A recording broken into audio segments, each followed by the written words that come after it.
Hey y'all, what's up? And welcome back for another growth talk. I just talk openly and liberally about some of the things I've been thinking about in my own growth journey, spiritual journey, healing journey, and all the above. So I'm sitting here reading, and a part of the book I was reading, the author was rhyming, and I didn't know if they were trying to rhyme or not, but it was distracting because sometimes the parts would rhyme and sometimes they wouldn't.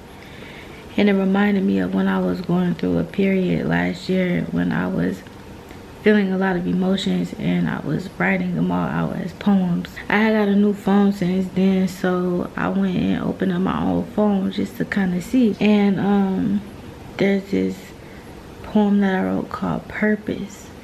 And it's so interesting because I went on a walk earlier today with my son, and I was just thinking about how the things that I'm doing currently in my life, what do they mean to me?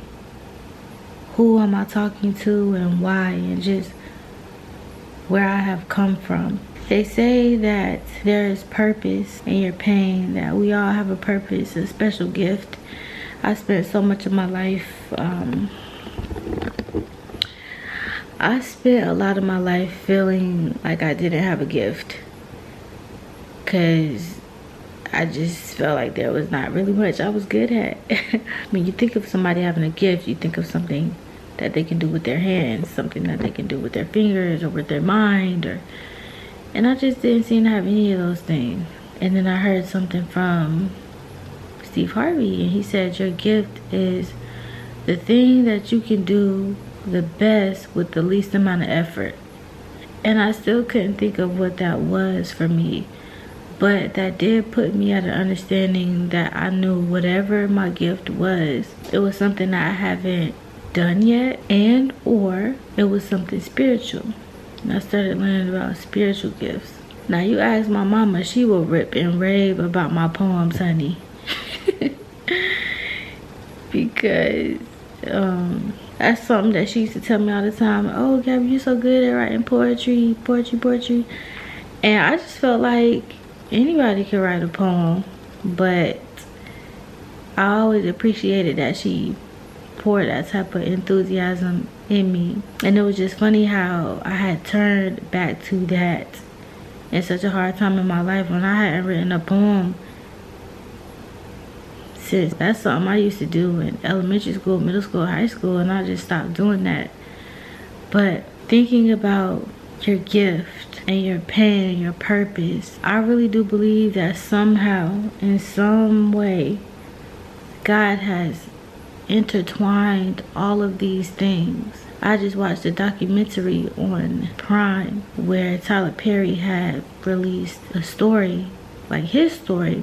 I have already watched a few interviews, read articles, and read Tyler Perry's book because I was just very intrigued by his story. You know, America, we love a rags to riches story. We love an underdog, somebody who came out the mud, and Tyler Perry is that and went beyond beating the odds. He had a horrible childhood. He was treated so badly. He was abused, molested, all type of stuff.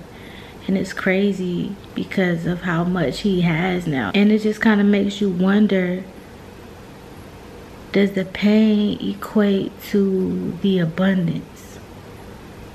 We all have our own share of pain, and I really like to know other people's stories because I think it's a way for us to become humanized and to become a little more selfless.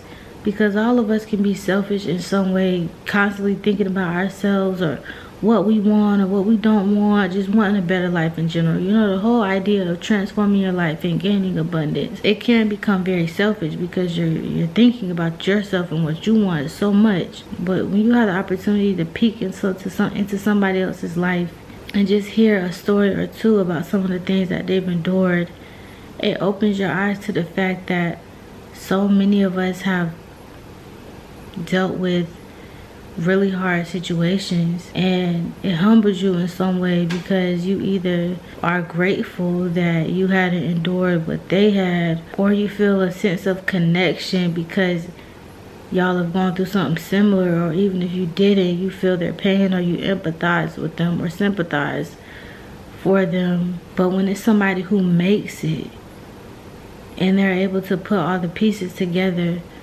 you can't help but wonder about yourself too.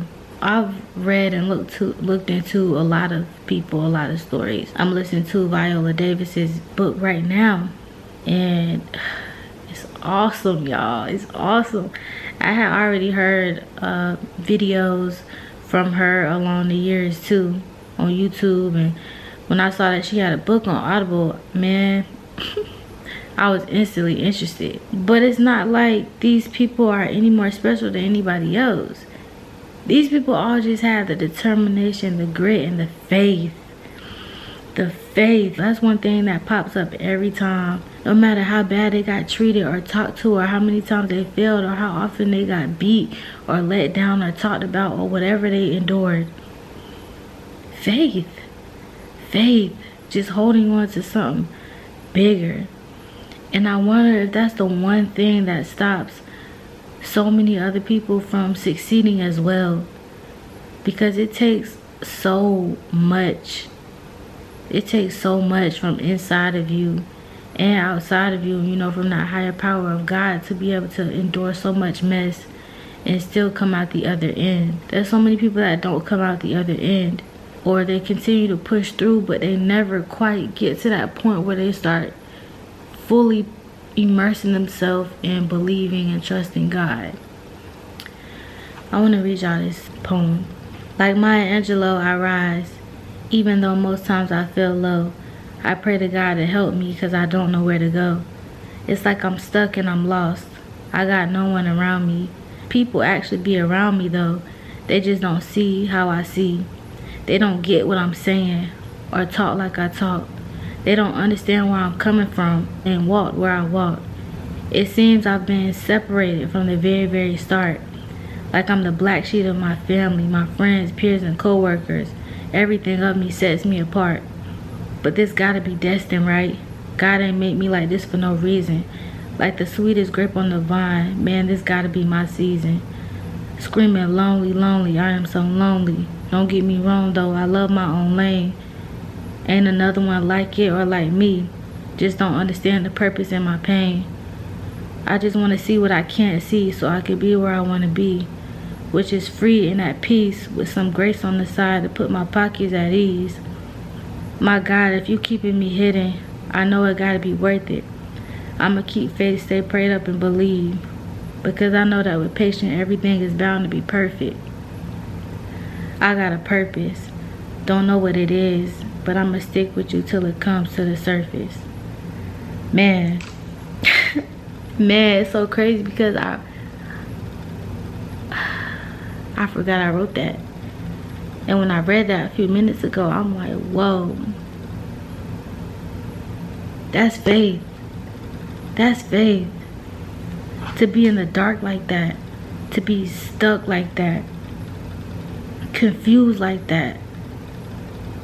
And through it all to say, I know it's something gotta be better. I know I gotta have a purpose. I don't know what it is yet, but I'm just gonna keep going until it gets revealed to me. I look at my life and I feel like I've suffered a long time, because there's so many things that I thought were normal, and you know, I found myself living like a sort of two-faced life, and I was holding all that stuff in. I really do believe a lot of that stuff started to affect my body physically. It's like I had enough information to be a seed for me to get as far as I got. You know, God loves me. He wants better for me, and he wouldn't put me through all of this for no reason. I wouldn't go through this all for no reason. But the wheels didn't really start turning, and things didn't really start clicking until I actually started reading. I remember 2021, I told myself, you know what, I'm getting serious this time. I'm about to get into my Bible. I'm about to start connecting with God more, and I'm for real. Because everything that I'm going through, it even if it gets harder with God, like it can't, like it's got to be able to get better than this. Like everything that I'm doing right now freaking sucks, The way my life has turned out freaking sucks. So I'm just gonna give God a real chance. Times when I fell out of my Bible before, man, it'd be months, years before I got back in. Then it got to a point where it was just like a month. Then it got to a point where it was like only weeks. And now a couple days.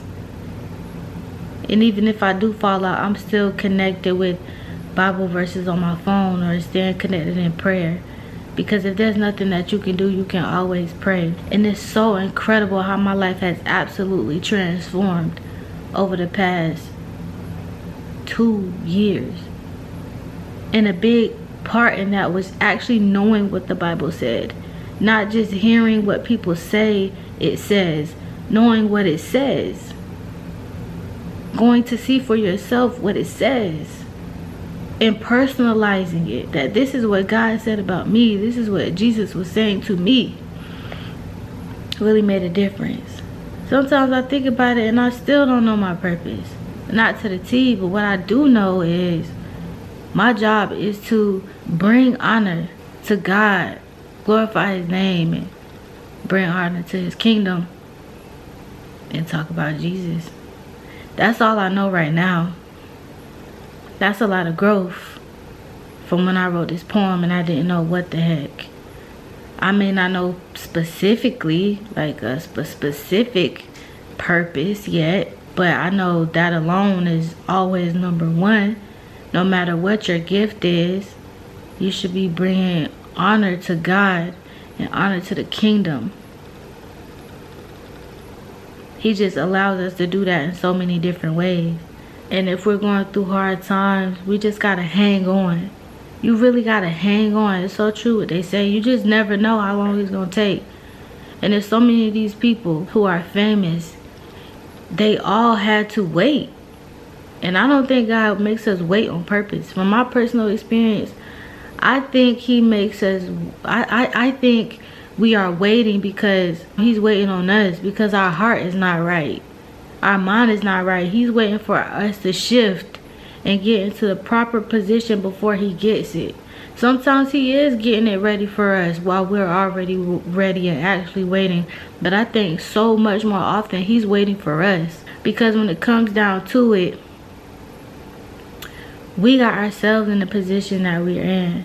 I was on Instagram the other week and I don't listen to Meg Thee Stallion anymore, but I seen a reel and it was like highlighting a part of one of her new songs, and she was just saying like all the hell that she been through, and she had to cry out to the Lord like, when are you gonna give me a break? And though I felt bad for her, it was kind of crazy because it's like, it's not like God is trying, it's not like God is like putting you in this position for you to go through all this mess. Like when you are living unrighteously and you out here doing whatever you want and talking to whatever you want, you're opening a portal for demons to come into your mind. You're opening up that portal for the devil to come in and attack you, basically. The devil is working too. He got little minions out there too.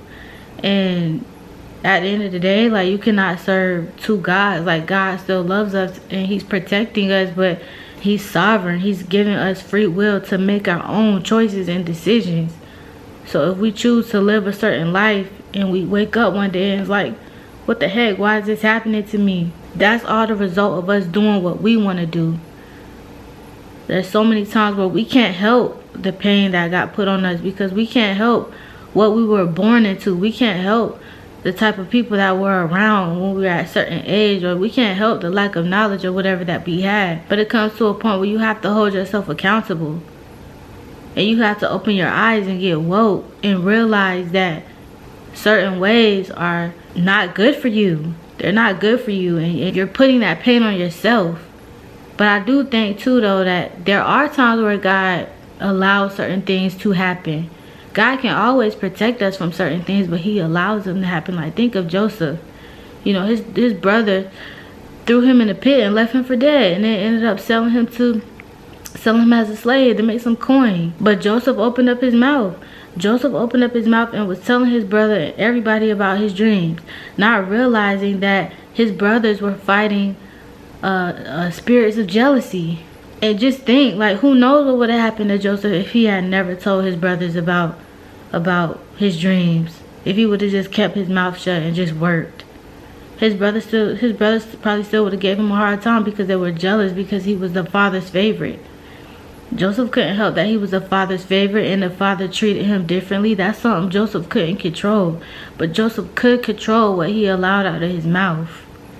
So there's some things that God allows and his hand is in, and there are some things that we put on ourselves, and we have to take those repercussions. We have to deal with the outcome of what we did or what we said or what happened.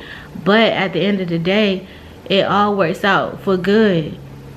Things work out for the good of those who love him, according to his purpose, according to his will. When you really think about it, it's really funny. And once you get to this place of like really trusting God and peace, you learn to have fun in this journey of seeking God and just watching what he does in your life and how things unfold. It's really a beautiful thing. When you get there, you're there, and that's awesome. But just imagine yourself there, whatever that is, and just thinking about the whole journey that you took with God and with the Lord, and how many times the Holy Spirit rose up within you to tell you to do or not do something, and you were obedient, and it got you where you got you, which is where you wanted to be. That's so amazing. That's so amazing.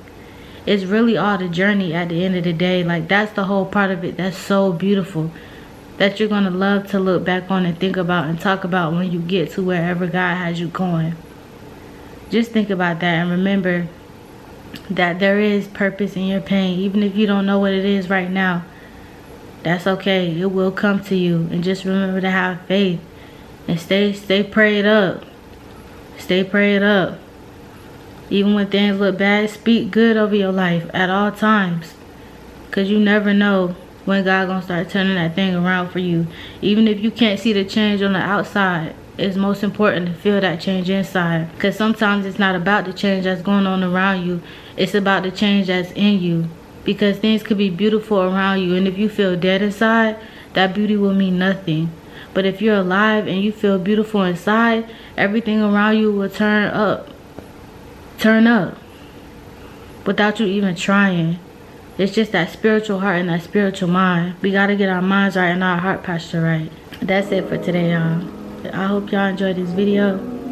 I love you so much, and until next time, and peace and love, I'm out.